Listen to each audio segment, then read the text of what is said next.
අදත් ඔයාලව ආදරයෙන් පිළිගන්නවා මගේ YouTube channel එකට.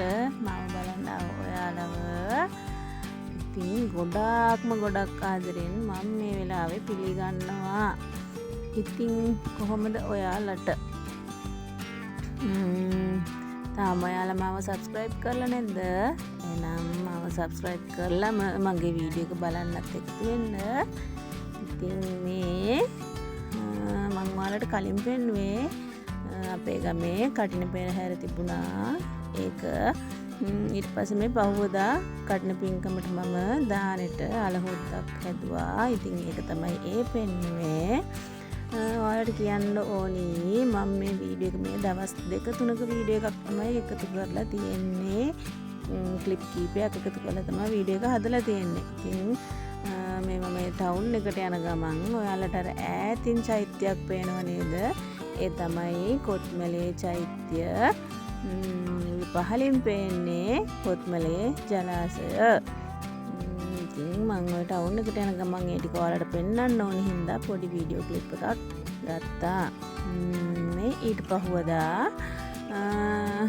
මම ලෑස්ති වෙන්නේ මේ මම හිටවලා තියෙනවා දූරියන් ඇට වගේක්. දැන් ඒවා පැලවිලා සාමාන්‍යයෙන් ටිකක් ලොකුයි. ඉතින් මේ වැස්ස දවස්වල මේ ටික හිටවුවොත් හොඳට පැලවෙයි කියලා හිතලා ඔන්න මම ලෑස්ති වෙන්නේ ඒ ටික හිටවන්න. දැන් මේ වෙලාව වෙනකොට නම් මං කලින් පැල දෙකක් තිබිලා ඒ දෙක හිටවලා තමයි මේ ඇවිල්ලා වීඩියෝ එකක් ගන්න ඕනේ කියලා හිතිලා මේ එක පැලයක් අරගෙන යන ගමන් ආයේ වීඩියෝ ක්ලිප් එකක් අරන් දැන් මේ ඔයාලට බලන්න. මේ මගේ චූටි බබා අයියලා දෙන්න ඉස්කෝලේ ගිහිල්ලා ඉතින් මෙයා ඔන්න මාත් එක්ක වත්තට බහිනවා. මෙයා පොඩ්ඩක් අසනීපෙන් ඉන්නෙත් මේ දවස්වල.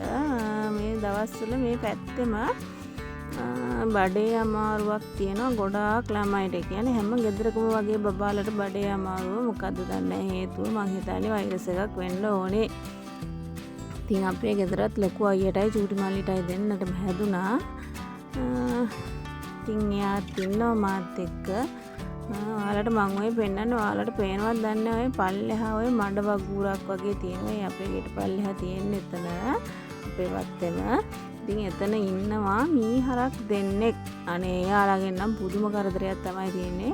රැයට ඇවිල්ලා මගේ මාල් පැල ටිකයි ඔය හිටවලා තියෙනවා ඔක්කොම කාලා විනාශ කරලම දාලා යනවා. මොකද අපේ ගෙදරට ගේට්ටුවක් දාලා නැති නිසා යාලා හරියටම එතනින් පැනලා ඇවිල්ලා විනාශ කරලා දාලා යනවා. මේ තියෙන මං කලින් හිටවපු දූරියන් පැල එකක්. ඔතන ඉස්සරහ මං තව පැලයක් හිටවලා තියෙනවා. ඒ හරිය පොඩ්ඩක් කැලෙත් වැවිලා තියෙන. ඉතින් මට මේ වැස්ස නිසා ඔක සුද්ධ කරන්නත් බෑ. අර වල් බෙහෙත් ගහලා තිබුණේ සාමාන්‍යයෙන් වල් මැරිලා සමහර වල් මැරිලා නැහැ. ඉතින් මං අනිත් පැලේ ගේන්න යන්න කලින් පොඩි වලක් හාරලා තියලා තමයි ගියේ පැලේ හිටවන්න. ඉතින් මං දැන් මේ පැලේ හිටවනවා ඔය වලේ. මේ බලන්නකො මේ කෙසෙල් ගස් එහෙම ඉටිරෙදි තියලා වට කරලා තියෙන්නේ. නැත්තම් ඌරෝ ඇවිල්ලා කන්නේ සමේ බලන්න මගේ කකුලේ කූඩල්ලෙක් ඉන්නවා. ඔයාලට පේනවද දන්නේ නැහැ. චුට්ටක් ආයේ වත්තට බැස්සොත් කූඩල්ලුණා මහ ගොඩක් ඉන්නවා. මම ඔයාලට පෙන්නන්නම් මේ බලන්න. යාලා මේ පියවර මැන යන්තම් කකුල තියුණ ගමන් කකුලට තමයි ගොඩ වෙන්නේ. ඉතින් මොනා කරන්නද කූඩල්ලුට බය ඉඳලත් බෑනේ. වත්තට ගිහිල්ලා වත්තේ තියෙන වැඩක් කරගන්නත් එපයි. ඔන්න ඉතින් මගේ හස්බන්ඩ් ආදරෙන් හිටවපු කෙල් ගහක ඔන්න කෙසෙල් කැනක් ඇවිත් තියෙනවා. තව මාස කීපයක් යනකොට මේක කපා ගන්න පුළුවන්. ඌරුන්ගෙන් හානියක් නොවුනොතින්. ඉතින් ඔන්න තමයි ඔන්න මම පැල ටිකත් හිටවලා චුට්ටක් ආයේ පල්ලෙහාට බැස්සා. මොකද මෙන්න මේ මෙතනත් කෙසෙල් පැලයක් හස්බන්ඩ් හිටවලා තිබුණා. ඒක මේ වෙනකොට අතුරුදහන් කියන්නේ ඉතින් ඌරුව ඇවිල්ලා විනාශ කරලා දාලා ඒවා යනවා. පොඩ්ඩක් වට කරන්න බැරි වුණොත් ඉතින් බලන්නකෝ අර පහල තාමත් දැන් අර දෙන්න බලාගෙන ඉන්නවා. මේ මං යාලා වෙලවයි කියලා වෙන්න ඇති. ඊට උඩින් ඔය ගිනිසීරිය හැම පේන්නේ අපේ තේ වත්ත තමයි. ඒක පාළුවට ඔය පේන්නේ ඔයාලට. මුළු වත්තෙම තේ කපලා තියෙන්නේ. දැන් චූටි දලු දාගෙන එනවා. ඉතින් මේ මං ඉතින් ওই කොච්චි පැල ටිකක් පිනි ජම්බු පැලයක් තියෙනවා මෙතන හිටවලා මං තමයි මේව හිටවුවේ. කොච්චි පැල ටික නම් හස්බන්ඩ් හිටවුවා. ඒකලා ওই වටේට මං තව පුවක් පැල ටිකක් එහෙමත් මේ ළඟදී හිටවුවා. පුළුවන් වෙයිද දන්නේ සතුන්ගෙන් බේරගන්න. මේ තියෙන්නේ කචු පුහුලන් පැලයක්. ඉතින් අපේ ගෙදර පළතුරු ගස් වර්ග කීපයක් තියෙනවා. මේ උනාලි පෙර ගසලා දැන් ආයෙ මල් ඇවිල්ලා තියෙනවා මේ වාරෙට. චූටි චූටි වල මල් පිපිලා දැන් ඉතින් මිදුල අතු ගන්න ගියාම තමයි එපා වෙන්නේ. මොකද ඔය මාළුයි කොළයි ඔක්කොම හැලෙනවා. මෙන්න මේ වෙරළු ගස් දෙකත් මං හරි ආසාවෙන් හදාගත්තේ. මෙතන එක ගහක් තියෙනවා, තව ඉස්සරහත් ගහක් තියෙනවා. මෙන්න මේ වෙරළු ගහක් දැන් පීදිලා තියෙන්නේ. අපේ ළමයි හරිම කැමති වෙරළු කන්න. ඉතින් මං හරි ආසාවෙන් ඉන්න ඔගේ ගෙඩියක් හැදෙනකන් මේ බලන්නකො ජපන් බටු ගෙඩි ආයෙත් හැදිලා තියෙනවා ගොඩක් සරුවට. ඉතින් මොනා හරි වෙන වෙලාවක කඩලා මේ ටික එකට දාලා බබාලට දෙන්න ඕනි. ඉතින් එහෙම තමයි. මම බලන්න ඔතන ගස් ලැබු ගහක් තියෙනවා නේ. අහස උසට උස ගිහිල්ලා ඕකේ ඉදෙනවා ගෙඩි සෑහෙන්න. ඉතින් අපිට කන්න විදිහක් නැහැ. සත්තු කාලා යනවා. සත්තු කෑවට කමක් නැහැ. ඒ වුණාට ඉතින් අපිටත් ආසාවට කන්න තියෙන්න බෑ, කඩන්න බෑ. ගොඩක් උඩ තියෙන්නේ කඩනකොට ගෙඩි බිමට වැටලා ඒවා පොඩි වෙනවා. ඉතින් චූටි පපා පොඩ්ඩක් අසනීපෙන්න හිටියේ. දැන් අද වෙනකොට යාට පොඩ්ඩක් විතර හොඳයි වගේ. ඉතින් යා කන්න කැමති දේවල් මොනවද කියලා මං හදලා දෙනවා. මොකද ඔයා පහුගිය දවස්වල දවස් 3-4ක්ම කෑම දිහා බැලුවේවත් නැහැ. ඒ කියන්නේ අර කෑම අප්‍රියයි වමන යනවා. ඒ හින්දා බඩේ අමාරු තියෙනකොට ඉතින් කන්නේ නැහනේ. ඉතින් එයා ඕනි කියන දේවල් හදලා දෙන්න තමයි මම උත්සාහ කරන්නේ. හැම වෙලාවෙම මොනවද ඕනි පුතේ මොනවද ඕනි කිය හදලා දෙනවා. හැබැයි අරව ඕනි මේ ඕනි කිව්වට කිසිම දෙයක් කෑවෙ නැහැ. බරත් අඩුයි. එයාගේ බර අඩු බබෙක් යා. කියන්නේ උපත් බර නම් හොඳට තිබුණා. ඒ වුණාට පස්සේ යාගේ බර අඩුයි. දැන් අර තද රතු එකේ තමයි යාගේ බර තියෙන්නේ. ඉතින් මේ බර කිරන්න ගියාම මිස් මට කියන ඒවට මට වෙන්නේ පුළුන් කෑලි දෙකක් අරන් ගිහිල්ලා කන් දෙක වහගන්න තමයි ඉතින්. මොනා කරන්නද ඉතින් මේ විදිහට කවන්න හැදුවත් මේ ළමයා කන්නේ නැහැ. චුට්ටක් කනවා. ඊට වඩා 20 ගුණයක් විතර දඟලනවා. එතකොට ඉතින් බාර අඩු වෙනවා. ඉතින් මේ වයසට බබාලා සෙල්ලම් කරනවානේ. ඔන්න ඉතින් මම මේ පරිප්පු ටිකක් හොදලා 3-5 කහ මිරිස් සුදු ලුණු කරපිංචා ලුණු එහෙම දාලා වතුර පොඩ්ඩක් වැඩිපුර දාලා ලිපේ තියනවා. මම පොඩි කෑමක් හදන්න. මම අද ඒක දර ලිපේ තමයි හදාගන්නේ. මොකද මගේ ගෑස් එක ඉවර වෙන්න ඔන්න මෙන්න තියෙන්නේ. ගෑස් එක කොයි වෙලේ ඉවර වෙයිද දන්නේ නැහැ. ඒ හින්දා දැන් රැ වෙලා හදන නිසා මම මේක දර ලිපේ හදා ගන්නවා. දරත් මහ ලොකුවට නෑ. මේක ලිපේ තියලා මම පොල් චුට්ටක් ගා ගන්නවා. මේ මහ ගොඩාක් ඕනේ නැහැ. මට පොල් හරියම පොඩ්ඩක් ඕනේ. ඒ කියන්නේ කිරි මිටක් විතර මට ගන්න තමයි ඕනේ.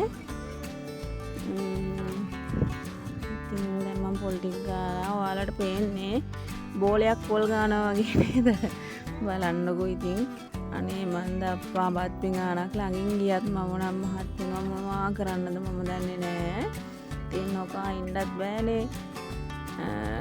පොඩි ඩයට් ප්ලෑන් එකක් අනුව කෑවොත් බිව්වොත් නම් පොඩ්ඩක් කෙට්ටු වෙනවා. ඉතින් අනේ මන්ද ඉතින් එහෙමවත් කරන්න ඕනේ. ඉතින් මේ තියෙන පිටි මම පොල් ටික ගාලා කිරි ටිකක් මිරිකලා අයින් කරලා තිබ්බා. මේ තියෙන පිටි මේකට මම දාලා තියෙන්නේ ලුණුයි පොල් චූට්ටක් ගොඩක් නෙමෙයි පොල් පොඩ්ඩක් දාලා ලුණු දාලා උණු වතුරෙන් පිටි ටික අනා ගන්නවා. සාමාන්‍ය රොටි පද වෙනකන් වගේ පිටි ටික අනා ගන්න ඕනි. ඔන්න බලන්න මම වීඩියෝ එකට පිටි ටික පෙන්නන්න ගිහිල්ලා පිටි චුට්ටක් හැලුණත් එක්ක ඉතින් දැන් මම මේ ටික හොඳට අනාගෙන බලාගෙන ඉන්නකො මම මොනවද කරන්නේ කියලා. ඔයාලත් දන්නවා ඇති මම මේ මොනවද හදන්නේ කියලා. ඔයාලා හදන්නේ මොනවද කියලා දන්නේ නැතුව ඇති. දැන් මේක හදලා ඉවරනම ඔයාලා දන්නවා ඇති මොකද්ද මම මේ හැදුවේ. ඔයාලත් ඒක හදලා ඇති. රස දන්නවා ඇති. කාලත් තියෙනවා ඇති. ඔන්න මම පිටි ටික අනාගත්ත. සාමාන්‍ය රොටි පදමට එනකම් මේ ටික අනාගෙන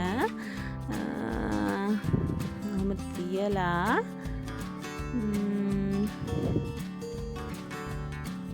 ඔන්න ඔය විදිහට පිටි චුට්ටි අරන් චූටි බෝල හදා ගන්නවා. මෙම ගොඩාක් ලොකුවට හදන්න හොඳ නැහැ.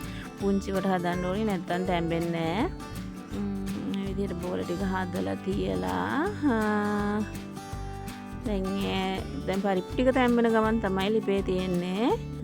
ඒකට දැන් මං කිරි දාන්නේ නැහැ. තාම කිරි චූට්ටක් කිරි මිටක් විතර තමයි මං අයින් කරලා තිබ්බේ. ඒක දැන් මම දාන්නේ නැහැ. දැන් පරිප්පුත් හැබැයි තැම්බිලා තියෙන්නේ. මගේ වැඩේ චුට්ටක් පාරක් වෙයි. මොකද මේ වීඩියෝ කරන්නේ මම මේ වැඩේ කරන්නේ. අනිත් එක මේ මම වීඩියෝ කරන්නේ ෆෝන් එක අතේ තියාගෙන. ඉතින් ඔන්න වැඩක් කරනවා. ආයි ෆෝන් එක ගන්නවා වීඩියෝ කරනවා. එහෙම තමයි කරන්නේ. ඊට පස්සේ මම අර බෝල කරගත්ත පිටි ටික අර තැම්බෙමින් තියෙන පරිප්පු එකට දානවා. පරිප්පු ටික තැම්බිලා තියෙන්නේ. දැන් වතුර පොඩ්ඩක් වැඩියෙන් තියාගත්තේ මම මෙන්න මේ පිටි බෝල ටික තම්බ ගන්න ඕනේ නිසා තමයි. ඉතින් ඒ ටිකක් දාලා ඒ ටික තැම්බීගෙන එනකොට මම අර මිරික ගත්ත පොල් කිරි මිටක් දානවා. මේ කළා මේකට දැන් මම මේ සුදු ලුණු, විලුණු, මිරිස් කරල්, ලබෝලු හල් ටිකක් දාලා මේ ටික පැදෙන්න ඇරලා ඉතින් අර පිටි බෝල එකට මම ටෙම්පරාදුවක් දාගන්නවා. ඉතින් එහෙම කන්න අපේ ළමයි හරිම කැමති. මමත් කැමති. මේ ඉතින් එහෙම හදලා දැන් මේ ටික හොඳට පැදුනාට පස්සේ දානවා. එහෙම හදලා ඉවරුණාට පස්සේ තමයි ඔයාලට මෙන්න මේ විදිහට බලා ගන්න පුළුවන් වෙන්නේ. ඉතින් මෙහෙම තමයි පිටි බෝල එක තියෙන්නේ. ඉතින් අද අපිට කන්නේ මේක තමයි. මෙහෙම හැදුවාම රහයි. ඉතින් ලබා බාලා නම් ආසාවෙන් කන උඩ පැන පැන ඒ වුණාට ඉතින් ගල් ගිල්ලා වගේ තමයි. එහෙනම් ඉතින් මම ගිහිල්ලා එන්නම්. ආයෙත් දවසක ලස්සන වීඩියෝ එකකින් ඔයාලව හම්බෙන්න එනකන් ඔයාලා සතුටින් පරිස්සමින් ආරක්ෂිතව ඉන්න. බුදු සරණයි.